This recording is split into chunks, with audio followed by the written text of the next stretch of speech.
ખાલી બંદૂક હોય ને એનાથી 2 જણા બીવે, ભરેલી બંદૂકથી એક જ જણો બીવે.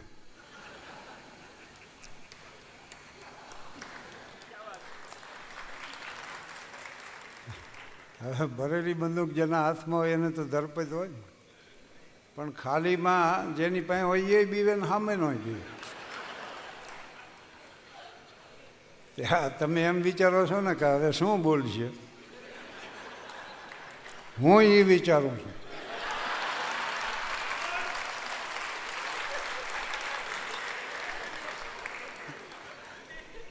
હા, વિષય સ્વીકારતા તો સ્વીકારી લીધો, અત્યારે ખબર પડી કે આ કેટલું મુશ્કેલ કામ છે. પણ એ સ્વીકાર્યા પછી જે મથામણ મેં અનુભવી છે ને એ હું રજૂ કરી દઉં, એટલે કદાચ તમને મજા આવી પણ જાય. 1988ની સાલમાં મનુભાઈ પંચોળી, સમર્થ સાહિત્યકાર, ઝેર તો પીધા જાણી જાણી સોક્રેટિસને, અને એ વખતે કુરુક્ષેત્ર લખતા, આપણે મહાભારત સિરિયલ ચાલુ થતી હતી એટલે અહીંયા એ લોકો જોતા, પણ બહુ જ પ્રભાવિત થઈ ગયેલા. અને એમાં લોસ એન્જલસ યુનિવર્સિટીના પ્રોફેસરોએ એક પરિસંવાદ રાખેલો, અને મનુભાઈ એમાં અતિથિ વિશે, એ પ્રોફેસરો હતા એની રીતે એમણે વાંચ્યું હતું, અને એમણે આવી શંકા પહેલી રજૂ કરી કે શ્રી કૃષ્ણને તમે પરમાત્મા ગણો છો કેમ? આને ઈશ્વર ગણવાની શું જરૂર છે? અને આટલું તેને તદ્દન ખોટું કર્યું છે. એની રીતે એને દાખલા આપ્યા છે. ભીષ્મ પિતામહનો વધ, દ્રોણાચાર્યનો, પછી કર્ણ, હવે રથનું પૈડું બદલતો કે માર, દુર્યોધન ગદા યુદ્ધની વિરુદ્ધ ભીમે પ્રહાર કર્યો, જયદ્રથ, આ બધાના જ્યાં જ્યાં વધ થયા ત્યાં અનીતિ, અધર્મ, અસત્ય છે. તો આના માટે તમે શું ખુલાસો કરો? પણ મનુભાઈ જેવો પ્રકાંડ વિદ્વાન અને પાછા એટલા જ વ્યવહાર, એટલે એમણે કીધું હું અહીં અમેરિકા આવ્યો છું, તો તમે મને એમ કહો કે ભાઈ કાલે તમે 10 વાગે મારે ત્યાં ચા પાણી નાસ્તા માટે આવશો? એટલે હું કહું આવીશ. Promise, confirm. બધું આટલી હદે નક્કી થાય અને હું તમારે ત્યાં ન આવું, બોલો. 9 વાગ્યે મારી માતાને હાર્ટ એટેક આવ્યો હોય તો એને હોસ્પિટલ પહોંચાડવા એ સત્ય કે વચન આપ્યા પ્રમાણે તમારે ત્યાં આવવું એ સત્ય, બોલો. બધા પ્રોફેસરોએ કીધું તમારી માતાને સહાયભૂત થવું એ સત્ય છે. પછી મનુભાઈએ કૃષ્ણનો દાખલો આપ્યો કે શ્રી કૃષ્ણનું પરમ સત્ય તો પરિત્રાણાય સાધુનામ વિનાશાય ચ દુષ્કૃતામ ધર્મ સંસ્થાપના થાય સંભવામી યુગે યુગે. એટલે સજ્જનોની રક્ષા કરવી અને દુર્જનોનો નાશ કરવો એ એના જીવનનું પરમ સત્ય તો પહેલેથી પ્રદર્શિત કરી જ દે છે. પછી આ સત્યો માટે નાના સત્યોનો ભોગ આપવો પડે તો આપ્યો છે. પછી આ બધાના વધ થયા ને એ નાના સત્ય છે, એટલે ઓલું પરમ સત્ય છે. એટલે પરમ સત્ય માટે નાના સત્યનો you have to sacrifice the lesser truth for the sake of greater truth. વિવેકાનંદજીએ કહેતા કે you are to move from lower truth to upper truth, not from untruth to truth. એટલે આ ખુલાસો ગમ્યો બહુ મને. વાતો તો બધી થઈ ગઈ. મથુરાના કારાગૃહમાં જન્મ અને ત્યાંથી જ માતા પિતાનું, આ તો વ્યથાની કથા છે, કૃષ્ણ કથા. કાગબાપુ ગયા દ્વારકાધીશના દર્શને, પગથિયે જ બેસી ગયા, અને પછી એને જે વિચાર આવ્યો કે વાલા તમે સુફડા લીધેલા કે સંતાપ રે જન્મીને જાદવ કુળમાં, તો તું પાંડવ તું કૌરવ મનવા તું રાવણ તું રામ, જીવનના કુરુક્ષેત્ર પર પલ પલનો સંગ્રામ. પ્રત્યેક માનવીના જીવનમાં સતત યુદ્ધ ચાલુ છે. જો કાં આંતર સંઘર્ષ કરતો હોય, કામ, ક્રોધ, લોભ, મોહ એની હારે, કાં બાહ્ય સંજોગો હારે યુદ્ધ કરતો હોય. અને આંતર સંઘર્ષ જ્યારે શરૂ થાય ત્યારે એના માટેની ચાવીઓ બતાવી છે. તથાગતે બતાવે, ભગવાન બુદ્ધે મારને કેમ હરાવવો હોય, જીસસે બતાવ્યું, ઘણા સંતોએ બતાવ્યું. પણ અંદર આંતરયુદ્ધ અને બાહ્ય યુદ્ધ બેયમાંથી કઈ રીતે મુક્ત રહેવું એની જો ચાવી કોઈએ બતાવી હોય તો શ્રી કૃષ્ણએ બતાવી, અને એ ગીતાજી મારફત. અનાસક્તિ યોગ લખ્યો ને એની પ્રસ્તાવના ઉલ્લેખ થઈ ગયો છે મહાત્મા ગાંધીજીએ, કે પ્રત્યેક કર્મ બંધન કરતા છે અને પ્રત્યેક દેહી કર્મ કર્યા વગર રહેતો નથી. કર્મ કરવું પણ એને બંધન ન થાય એ રીતે કરવું, એવો એક જ રસ્તો જો કોઈ ધર્મગ્રંથે બતાવ્યો હોય તો ગીતાજીએ બતાવ્યો. મેં તો એટલું જ સમજવા પ્રયાસ કર્યો કે આ યોગ કર્મ શું કૌશલમ, એનું શું અર્થ થાય. કર્મમાં કુશળતા એનું નામ યોગ, આ સીધું એનું ભાષાંતર. પછી મને એમ થયું કે કૌશલમ કહે છે કોને, પણ કર્મ કરવું છતાં એનો લેપ ન રાખવો, લાગવો ચેપ ન લાગવો કર્મનો. કર્મ કરવું છતાં હું હતો તો થયું ને કે ન થાત ભાઈ. કર્મ કરવા છતાં મેં કર્યું. આઈ ઇઝ ઓલવેઝ કેપિટલ. વાક્યમાં વચ્ચે હોય તો એ નાનો નથી હોતો.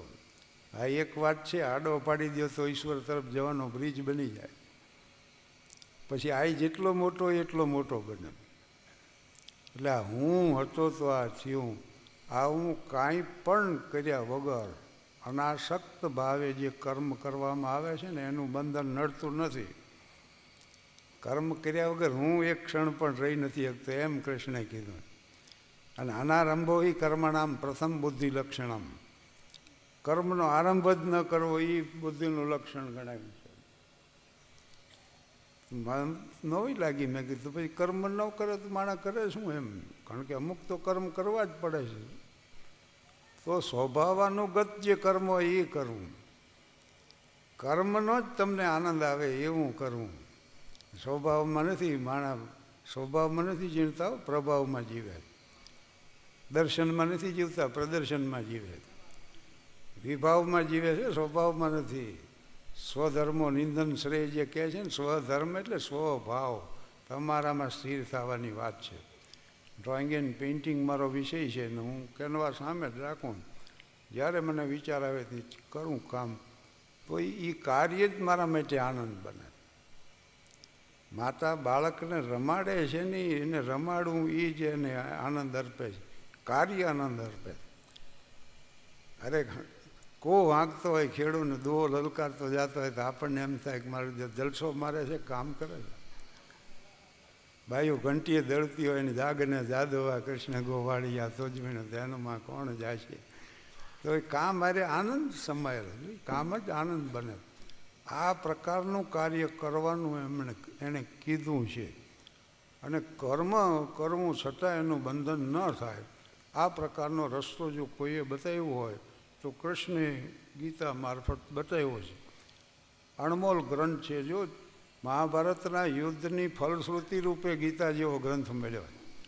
એના પછી જગતના પટમાંથી બબે મહાયુદ્ધો થઈ ગયા, બબે વિશ્વયુદ્ધો થયા, ગીતા જેવો ગ્રંથ નથી મળ્યો.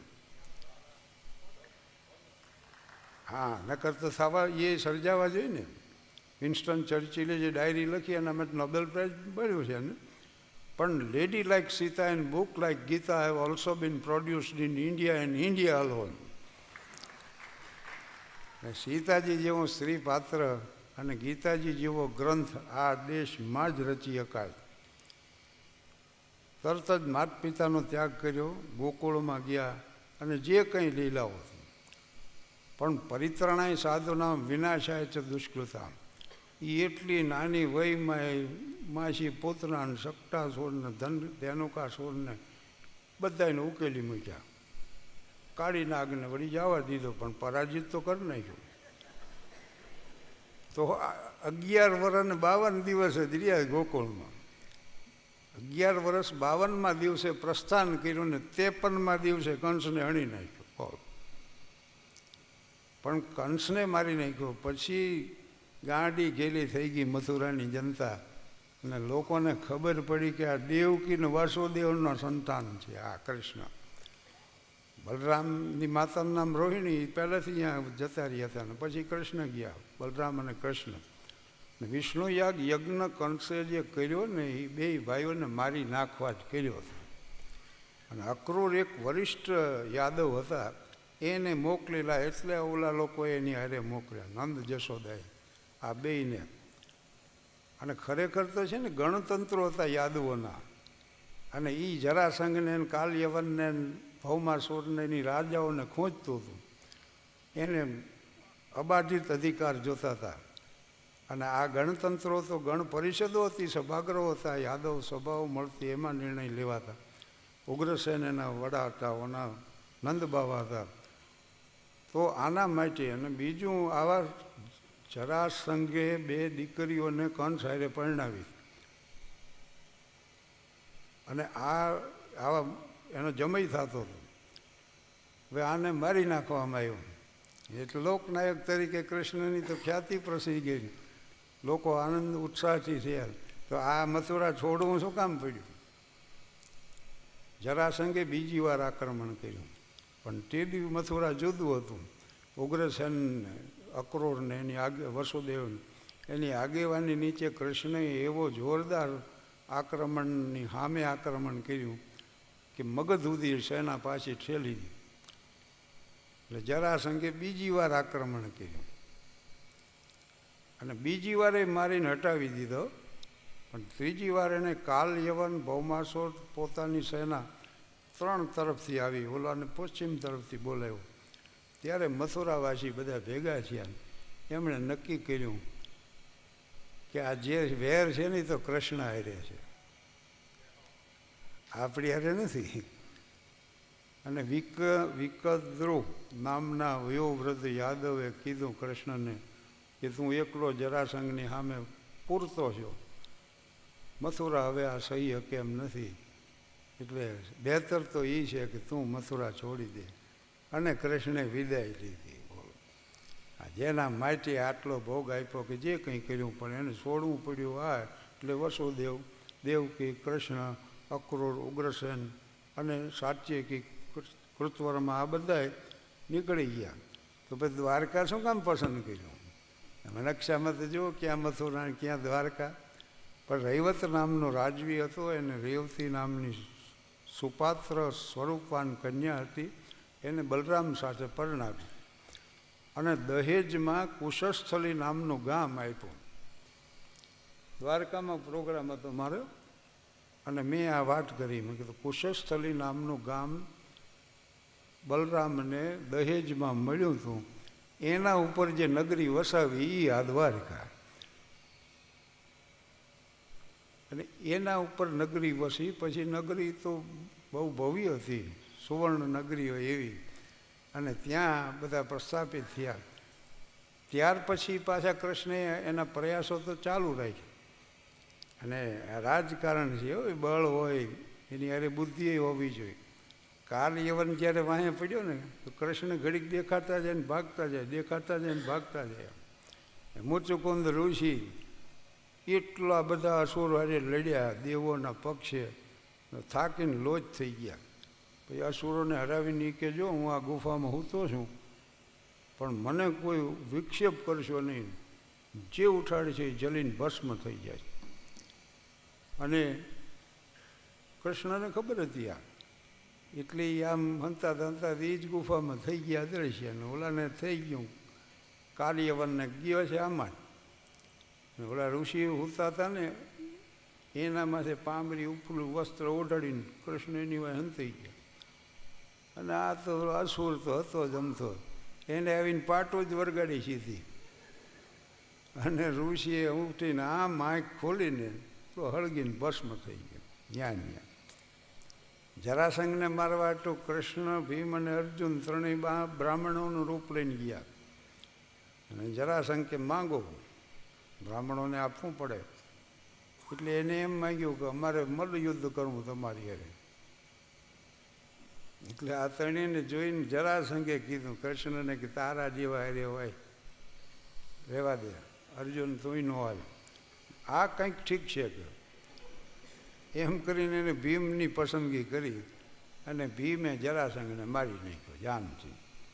જરા નામની રાક્ષસીએ એના 2 ફાડિયા કરી નાખ્યા અને પાછા ભેગા કરી દીધા, એટલે જરાસંઘ નામ પડ્યું. અને એને મારવામાં પાછો આમ મારે ત્યાં વળી ભેગવો થઈને પાછો લડવા માંડે. કૃષ્ણએ કીધું કે એક ફાડિયો તું આમ 2 ચીરા કરી નાખીને એક તારા પગ નીચે દબાવી રાખીને એકને દૂર ફેંકી દે. પછી એનો અંત આવ્યો. અને ભવમાસુર તો વિલાસી લંપટ હતો. 16,000 કન્યાઓને એને અંતઃપુરમાં રાખી. જે રાજ્ય જીતે ત્યાંથી લઈ આવતો. આ ભવમાસુરને મારી નાખ્યો ને આ કન્યાઓને જ્યારે એને મુક્ત કરી કારાગૃહમાંથી અને કીધું કૃષ્ણ કે હવે જાઓ આપને ત્યાં. તો એને કીધું કે ન અમને પિતા હંગરે કે ન પતિ હંગરે, હવે અમારે જાવું ક્યાં. એટલે એને સ્વમાન ભેર લઈ આવ્યા દ્વારકા અને કૃષ્ણની પત્નીનું બિરુદ આપ્યું. જાઓ એમ 16,000 રાણીઓની જે વાત આવે છે ને એની પાછળની આ કહાની. પણ તમે એક પછી એક જોતા જાઓ કે આ મૃત્યુ તો પામતા જાય. ક્ષોભ આબુ જે અત્યારે રહ્યું ને ત્યાં એક ક્ષોભ હતો કૃષ્ણનો ખરેખરો વિરોધી દુશ્મન. અને બીજો એક વસુદેવ ફૂટી નીકળ્યો. એ એમ કહેતો કે હું વસુદેવ છું, આ તો ખોટો છે. કૃષ્ણની ગેરાજીને દ્વારકા પહોંચી ગયો. બોલો, અહીંયા આવો પ્રચાર માંડ્યો તો કરવા. એ બેયને હણી નાખ્યા. અને ત્યાર પછીનો જે છે ને વિષ્ટિ માટે ગયા, કૃષ્ણ વિષ્ટિ માટે ગયા છે, પુત્રના ગર્ભનું રક્ષણ માટે ગયા. સંદેશવાહક તરીકે કરાય એટલા પ્રયત્નો કર્યા.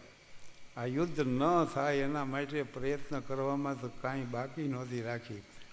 તો એ કુરુક્ષેત્રનું યુદ્ધ તો થયું.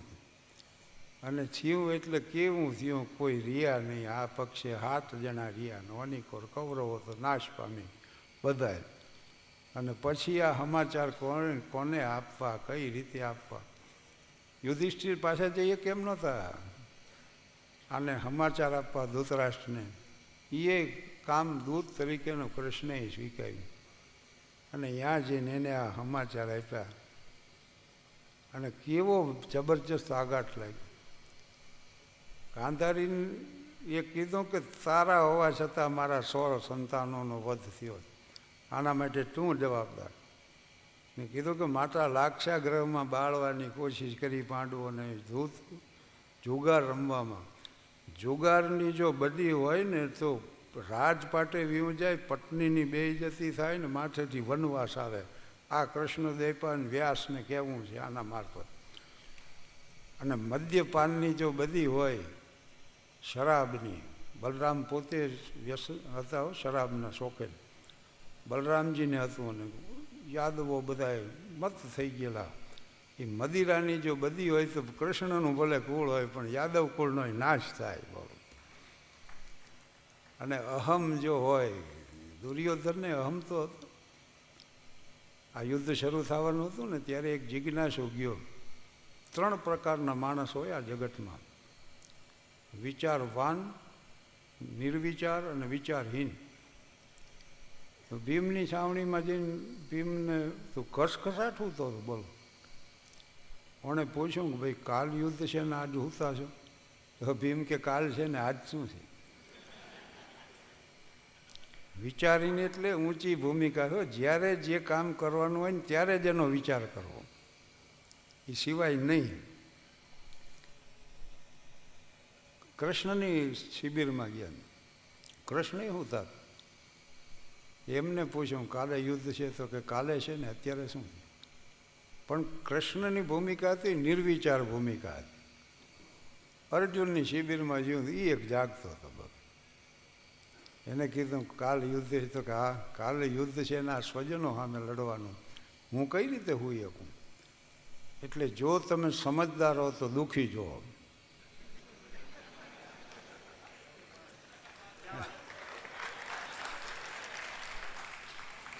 ત્રણ દીકરા હોય ને નાનામાં નાનો જો સમજદાર હોય તો એને ચિંતા હોય કે પિતાની બીમારી છે ને બેનના લગ્ન કરવાના છે ને કુટુંબનું ગુજરાન હલાવવાનું, બાકી જામીન ગોતવા પડે સવારના પોરમાં, એને ન હોય કાંઈ. એટલે આ નિર્વિચાર ભૂમિકા હતી. પણ તો વિદ્વાનોની વાત છે, તો વિચારવાનો દુઃખી થવા જ જઈને આ જગતમાં એવું કાંઈ નથી હો. ઉત્તમમાં ઉત્તમ પ્રકારનો આનંદ રહ્યો ને વિચારવાને જ માણી શકે.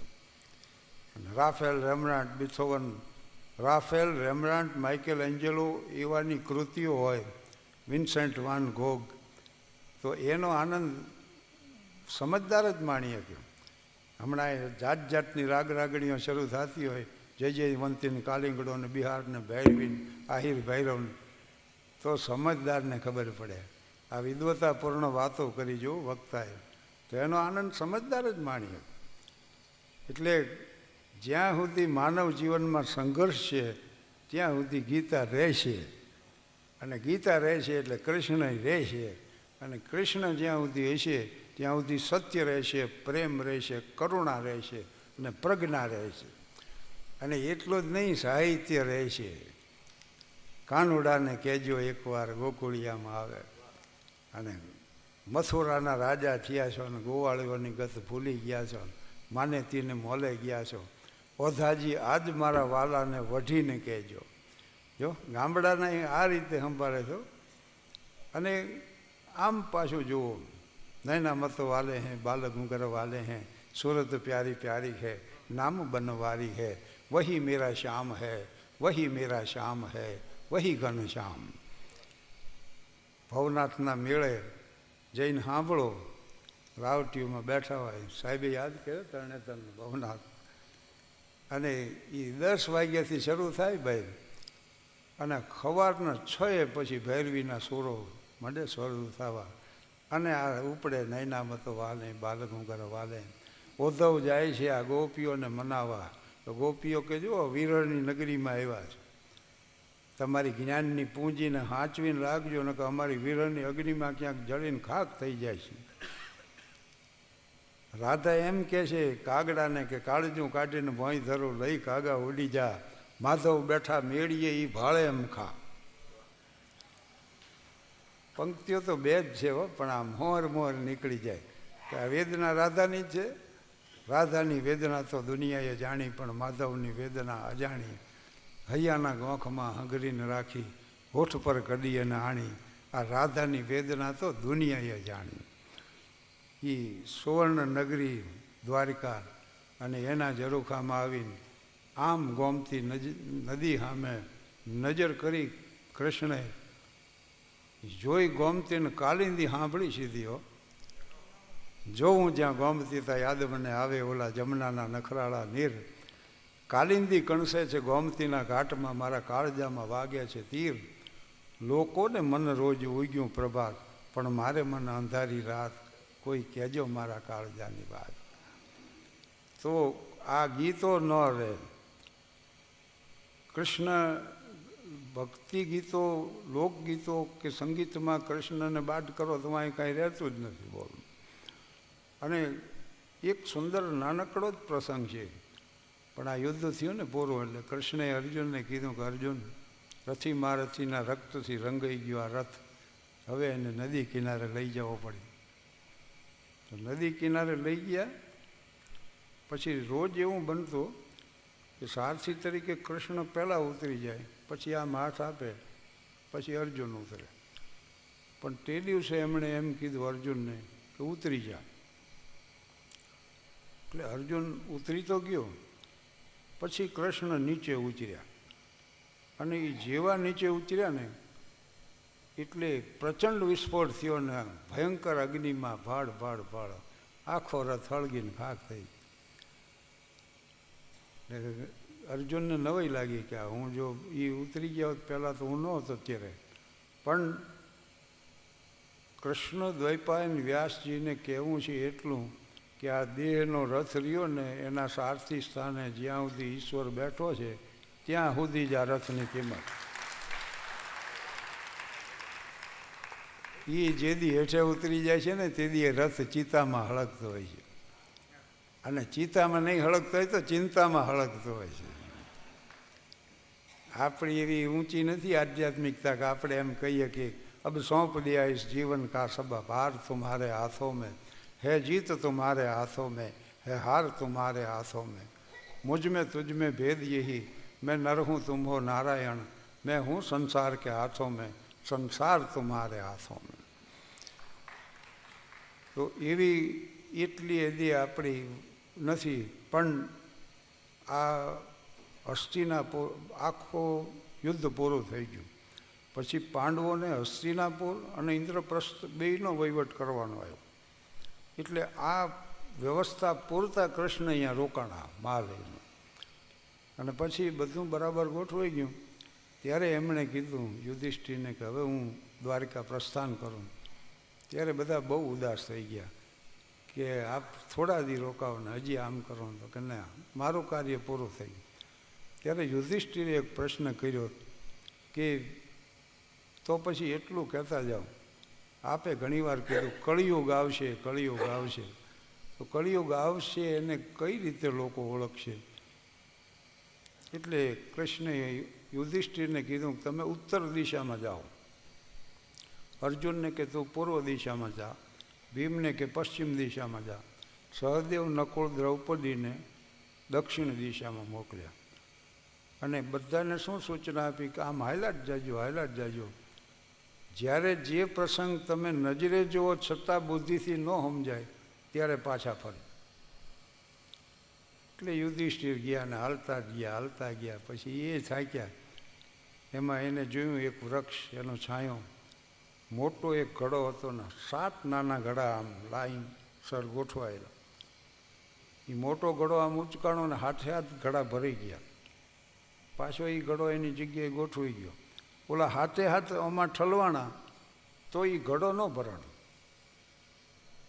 એટલે યુધિષ્ઠિરને બહુ નવાઈ લાગી કે આમ કેમ, આમાંથી જ હાથે હાથ ભરાણ ને એ પાછા ઠલવાણા ના ન ભરાણો.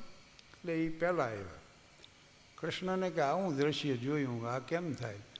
તો કે કળિયુગમાં મા બાપ હાથ સંતાનોને હાચવશે, હાથે ભેગા થઈને મા બાપને નહીં હાચવે. અને એ હાચવતા હોત તો વૃદ્ધાશ્રમનો હોય. વૃદ્ધાશ્રમમાં જઈને તપાસ કરજો, એ શ્રીમંત વર્ગના મા બાપો હોય છે, હાવ નીચલા થરના નથી હોતા. અહીંયા શ્રમજીવીને જે આપણે ગણી છે ને પછાત ઈવડાઈને નથી મા બાપ, એ તો હાચવે છે, આવડા જ મૂક્યા હોય. પછી અર્જુન આવ્યો અને અર્જુને એમ કીધું કે માન સરોવરના રાજન સાચો મોતીનો ચારો ચરનારા એને જોયા મેં.